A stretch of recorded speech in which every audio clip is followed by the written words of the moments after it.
Hello bachcho, let's see the question. The question says, in telophase of mitosis, the mitotic spindle breaks down and nuclear membranes form. This is essentially the opposite of what happens in. तो हमें बताना है कि जो जो भी चीज़ें जो भी काम टीलोफेज के अंदर हो रहा है वो कौन से फेज के जस्ट अपोजिट है. तो की कंसेप्ट क्या है इसमें? की concept is you should know the subphases of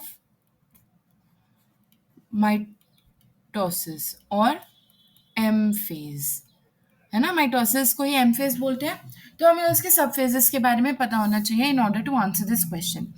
तो हम देखते हैं सबसे पहले कि टीलोफेज में एक्चुअली होता क्या क्या है, तो उसी के बाद ही हम आंसर कर पाएंगे.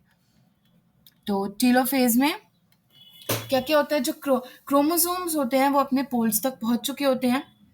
Chromosomes reach their respective poles, reach their respective poles.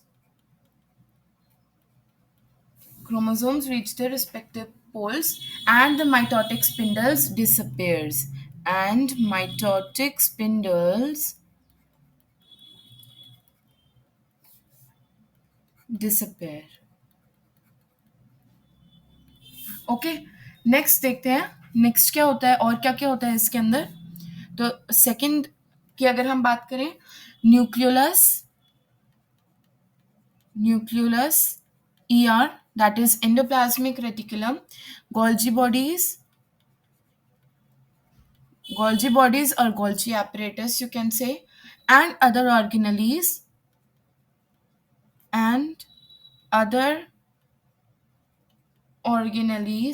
reappear in the daughter cells. Okay, decondensation of chromosomes occur. तो यहाँ पर ये सबसे इंपॉर्टेंट पॉइंट है, डीकंडेंसेशन ऑफ क्रोमोसोम्स अकर, मतलब जो क्रोमैटिन की थ्रेड थी वो वापस से आ जाएगी. हमने क्या करा था स्टार्टिंग में, प्रोफेज के अंदर हमने क्या करा था, क्रोमोसोम्स की जो लंबी सी थ्रेड थी 2 मीटर लॉन्ग की, उसको क्या कर दिया था, कंडेंस कर दिया था. ऐसे क्रोमोसोम्स नहीं बन गए थे, ऐसे ऐसे जो थ्रेड थी उससे कुछ क्रोमोसोम्स ऐसे बन गए थे, हमने डीएनए पैक कर दिया था हिस्टोन प्रोटीन्स के थ्रू. तो डीकंडेंस मतलब ये इस फॉर्म से इस वाली फॉर्म में दोबारा आ गया. Decondensation of chromosomes takes place and they collect on the poles.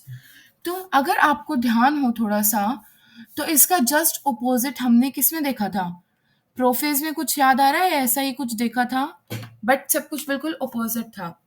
Condensation of chromosomes और क्रोमैटिड्स और क्रोमैटिन, कंडेंसेशन ऑफ क्रोमोसोम्स और क्रोमैटिन मटेरियल, है ना. और क्या क्या देखा था हमने? ये फर्स्ट पॉइंट हो गया, ये सेकंड पॉइंट हो गया. All organelles disappear, all organelles disappear.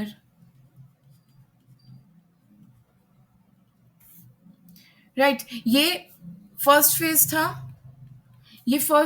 M phase का, एंड टीलोफेज क्या था, लास्ट फेज. तो अब आप देख सकते हैं कि प्रोफेज में जस्ट अपोजिट हो रहा है ना टीलोफेज का. And the other thing, telophase को हम एक और नाम से भी जानते हैं, which is reverse prophase.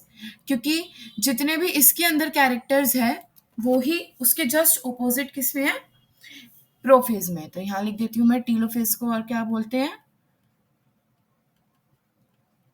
Reverse prophase.